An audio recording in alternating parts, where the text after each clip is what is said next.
하나님 말씀은 구약성경 여호수아 21장 20절에서 26절까지입니다. 우리 한 목소리로 함께 읽겠습니다. 레위 사람인 그앗 자손 중에 남은 자들의 가족들 곧 그앗 자손에게는 제비 뽑아 에브라임 지파 중에서 그 성읍들을 주었으니 곧 살인자의 도피성 에브라임 산지 세겜과 그 목초지이요 또 게셀과 그 목초지와 깁사임과 그 목초지와 벳호른과 그 목초지이니 네 성읍이요 또 단지파 중에서 준 것은 엘드게와 그 목초지와 깁부돈과 그 목초지와 아얄란과 그 목초지와 가드림몬과 그 목초지이니 네 성읍이요 또 므낫세 반지파 중에서 준 것은 다낙과 그 목초지와 가드림몬과 그 목초지이니 두 성읍이라. 그앗 자손의 남은 가족들을 위한 성읍들은 모두 10성읍과 그 목초지들이었더라. 아멘. 그앗 자손 중에 남은 자들은 이제 아론 지파, 아론 지파가 아니라 이제 아론 자손, 아론의 자손들로서 이제 제사장이 되는 레위 자손들을 제외한 나머지를 이제 말합니다.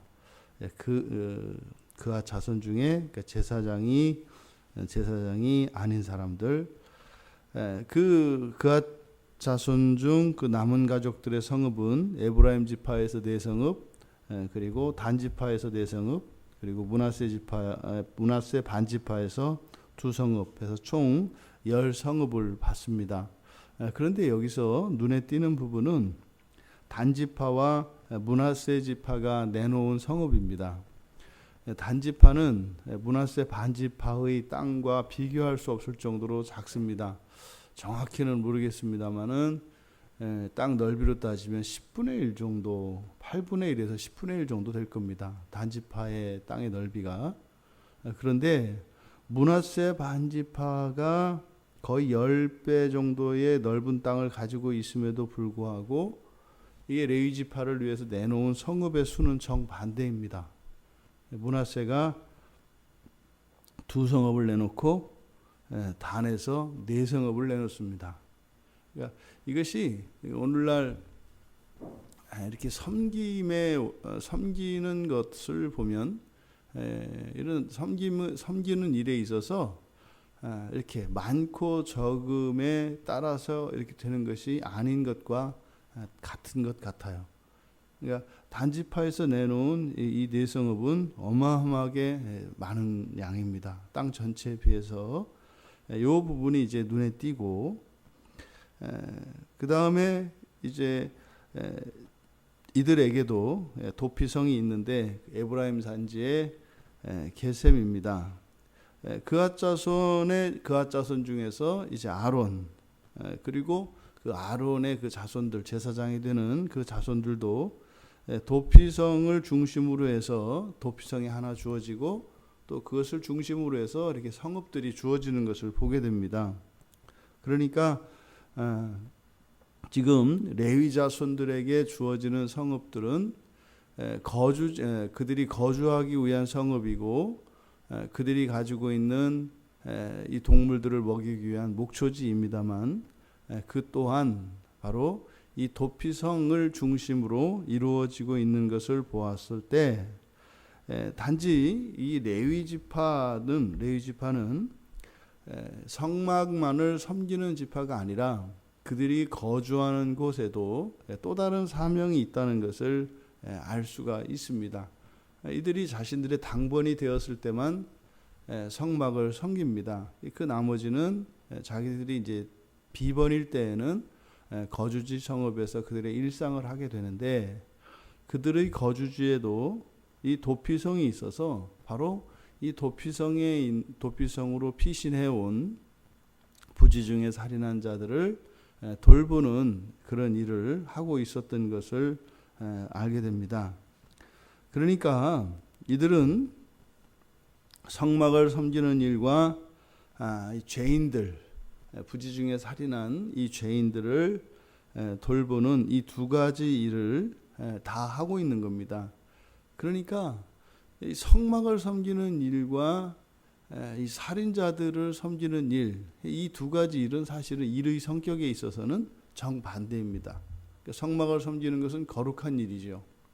여호와 하나님의 전을 섬기는 일이니까 말이죠. 그런데 이 성막을 섬기는 것과 달리 이들의 거주지에서 이들이 해야 되는 일은 죄인들을 돌보고 죄인들을 위해서 섬기는 일인 것을 보게 됩니다. 그러니까 우리가 하나님을 섬기는 일, 그리고 하나님 백성들이 하는 이 일이 우리들이 가지고 있는 이런 사고방식과는 달리 가장 거룩한 일과 어찌 보면 가장 혐오스러운 일이 서로 연관되어 있는 것을 보게 됩니다. 여기서 바로 그앗 자손 중에 이 남은 자들의 가족들을 우리가 생각할 때 모세의 자손들을 우리가 생각을 해봐야 합니다. 실제로 성경에서 모세라고 하는 사람은 매우 중요한 사람이고 특별한 인물임에 틀림이 없습니다. 그런데 지금 여기에서 지금 레위 자손들에게 성읍이 주어지는 이 대목에서 또 여기서는 모세의 자손들이 철저히 배제되는 것을 봅니다. 뭐 일체 언급도 안 나오거든요. 그냥 여기는 그앗 자손 중에서 그냥 나머지로 그냥 이렇게 다루어지죠. 사실상 이 모세의 자손은 어찌 보면 모세가 행한 그 공로와 그리고 그의 치적, 또 그의 무게에 따르면, 무게를 생각한다면 그 자손들은 분명히 좀 특별한 대우를 받아야 맞습니다. 그것이 일반적입니다. 근데 일체 여기서는 모세에 대한 이야기가 나오지 않습니다.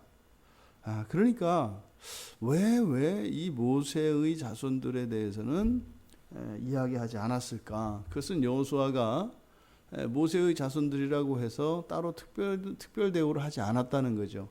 단지 아론 자손만 제사장이기 때문에 그렇게 했습니다. 그 이유가 뭘까? 그러니까 이것은 여호수아가 그냥 자의적으로 했다면 그럴 리가 없죠. 분명히 모세의 가족을 챙겼을 겁니다. 모세에게는 두 아들이 있지 않습니까? 게르솜과 엘리에셀 두 아들이 있는데 이들을 분명히 챙겼을 거예요. 이것이 자연스러운 일이죠. 자연스러운 일입니다. 그런데 이렇게 하지 않은 것은 모세로부터 이야기를 들었든지 아니면 여호와로부터 어떤 계시를 들었든지 어떤 그 계기가 있었을 겁니다. 그러니까 모세의 자손들에 대해서는 일체 이들의 성읍을 배분받는 일에서 다른 이들과 그냥 차별 없이 배당받고 있는 것을 보게 됩니다. 우리들이 여기서 생각을 해볼 수 있죠. 어떻게 이럴까? 어떻게 이럴 수 있을까? 그러니까 이것은 이 레위 자손들에게 주어지는 것은 지금 그앗 자손뿐만 아니라 레위 지파 전체에 주어지는 성읍들은 이것은 기업이 아닙니다. 기업이 아니고 이것은 단지 그들에게 주어진 사명을 감당하는데 필요한 은혜로서 주어지는 것이지 절대로 기업으로 주어지는 것이 아니다라는 사실을 우리가 기억해야 합니다. 지금 가나안 땅에서 레위 지파 사람들이 받고 있는 성읍은 그들의 어떤 과거의 행적이나 공로 이런 것이 아니라 철저히 그들이 섬겨야 할, 그들이 행해야 할 사명과 관련되어 있다는 겁니다. 이 모세의 자손들은 이제 뒤에 역대상 23장에 가면 그 뒤에 이제 가나안에 들어온 이후에 바로 모세의 이 두 아들의 자손들도 성막을 섬기고 있었던 것을 알 수 있습니다. 나중에 이제 성막이 사라지고 성전이 생기고 난 뒤에는 이제는 성전을 섬기는 일을 했던 것을 우리가 알 수 있습니다. 그러니까 이들도 단지 성막을 섬기는 다른 레위 지파 사람들과 다르지 않은 그런 대우를, 그냥 평등한 대우를 받았던 것을 우리가 알 수 있습니다. 우리가 이 세상을 살아가는 동안 하나님의 은혜가 주어집니다. 그리고 우리들에게 기업이 주어집니다. 기업은 우리가 지금 이 이스라엘 땅에서 싸워야 할 싸움이죠. 싸워야 할 싸움입니다. 그러니까 그것도 은혜와 사명과 관계되어 있습니다. 그런데 레위 지파에게 주어지는 이 성읍들은 이렇게 싸워서 그것을 차지해야 되는 사명의 성읍이 아닙니다. 그것은 단순히 그들의 생활과 그들의 안정된 생활을 위해서 주어지는 하나님의 은혜지요. 그러니까 각 지파에서 이미 정복한 성읍들을 레위 지파에게 내어주는 것이죠. 하지만 그들이 싸움을 싸워야 하는 그 사명은 없지만 바로 성막을 섬기고 또 이 도피성을 섬겨야 하는 이 또 다른 영적인 사명이 있다는 겁니다. 그래서 결국은 기업이든 아니면 하나님의 은혜로 주어지는 것이든 다른 형태이기는 하지만 사명과 관련되어 있다는 것을 우리가 기억해야 합니다. 그러니까 이 세상을 살아가는 하나님의 백성들의 삶 속에 주어지는 이런 기업이나 은혜라고 하는 것은 사명과 관련되어 있다는 것입니다. 여러분들의 생애에 이 사명이 중단되지 않기를 바랍니다. 보통 인생에서 일어나는 이런 흥망성쇠에 사람들은 허물을 느낍니다. 그리고 공허하다고 합니다. 하지만 우리들은 사명이 있다면 결코 쇠락할 수 없다고 하는 이 사실을 기억해야 할 것입니다. 또 반대로 우리의 사명이 끝났다면 이런 부귀영화와 이런 성공과 번영도 중단되어야 하는 것입니다. 사명이 끝났다면 그런 것이 당연히 중단되어야 하는 것이고, 사명이 여전히 사명을 붙들고 있다면 하나님의 은혜가 주어지든지, 그러니까 이것은 영적인 사명인 것이죠. 또 하나님의 기업이 주어져서 또 정복하고 개척해야 될 사명이 주어지든지, 그러니까 이 둘 중에 하나의 사명은 반드시 붙들고 있어야 합니다. 그렇다면 이 세상에서의 삶의 중단은 없습니다. 그러니까 문제는 우리가 이 사명을 붙들고 있느냐 그렇지 않느냐라고 하는 것이죠. 하지만 우리가 지상에 머무는 시간이 정해져 있고 또 우리들에게 주어지는 사명도 무한히 계속되는 게 아닙니다. 우리의 사명이 끝날 때가 있습니다. 하나님의 택함을 받은 백성들은 그 사명의 시작이 있고 끝이 있습니다. 그러니까 우리들이 그냥 생각하면 사명만 있으면 뭐 이 세상에서 계속 하나님의 은혜도 주어지고 기업도 주어지겠네. 그러니까 사명을 붙들고 어떻게 해서든지 사명을 붙들고 있어야 되겠네. 뭐 이렇게 가는 거죠, 적용이. 그렇지 않습니다. 물러나야 할 때가 있습니다. 물러나야 할 때가 있습니다. 그러니까 이제 물러나야 할 때인데 죽어도 안 물러나겠다는 거죠. 나는 사명을 계속 감당하겠다는 거죠. 나는 충성되이 죽을 때까지 사명을 감당하겠다는 거죠. 여러분, 모세가 지금 여기 안에 들어와 있다고 생각을 해보십시오.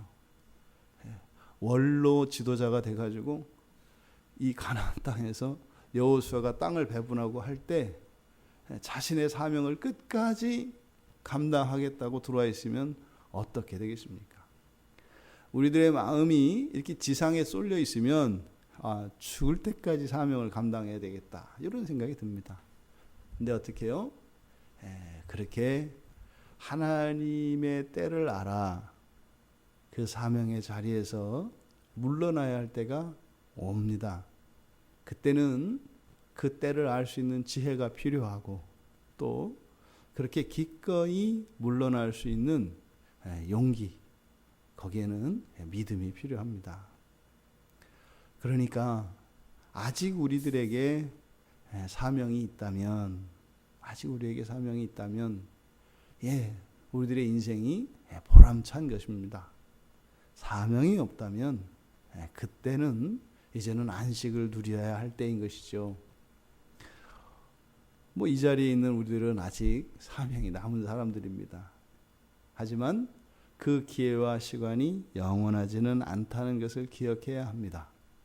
우리들에게 사명이 남아있는 그 동안 여러분들의 사명을 기꺼이 자원하여 감당을 하며 또 그 사명과 함께 주어지는 기업들과 그리고 은혜로 주어지는 성업들을 차지하시는 여러분들 되시기를 바랍니다. 그런데 만약에 우리에게 사명을 감당할 힘이 있고 또 우리에게 사명이 주어졌음에도 불구하고 그 사명을 알지 못하고 또 그 사명을 감당하려 하지 않는다면 그러한데도 불구하고 우리들에게 기업이 있고 하나님의 은혜가 주어지고 있다면 이것은 우리의 인생에 적신호가 밝혀진 것임을 기억해야 합니다. 우리가 그 말씀 낭송하는 것을 이렇게 해보는데요. 그러니까 이 카운터기를 들고 있을 때하고 들고 있지 않을 때가 엄청나게 차이 나더라고요. 이렇게 손에 들고 다닐 때와 들고 있지 않을 때. 들고 있지 않을 때는 현저하게 떨어집니다. 이게 말씀을 낭송하는 이것이. 근데 손에 들고 다니면 파듯 이렇게 할 수 있게 되는 거죠.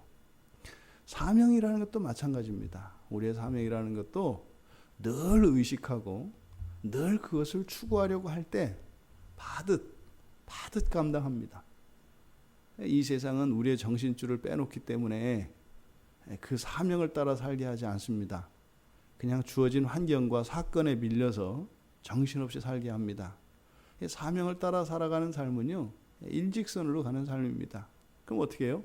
앞에 산이 나오면 굴을 뚫어서 터널을 뚫어서 통과하고 앞에 바다가 나오면 다리를 놓고 가는 거예요. 이게 이제 믿음의 삶입니다. 그러니까 이럴 때 간증이 일어나죠. 이거를 해야 되는데 도저히 할 수 없는 상황이었는데 되더라고요. 이런 이제 간증이죠. 그런데 환경과 사건에 밀려가던 사람은 가는데 산이 있더라고요. 그래서 왼쪽으로 갈까 오른쪽으로 갔다가 왼쪽으로 갔더니 또 거기에는 낭떠러지가 있더라고요. 그래서 다시 돌아와서 오른쪽으로 갔더니 이렇게 되는 거죠. 그럼 이제 오도 가도 갈 수 없는 길을 가라고 하는 것 같은 이런 생각을 이제 하게 되죠. 여러분, 사명을 따라 살아가시는 여러분들 되시기 바랍니다.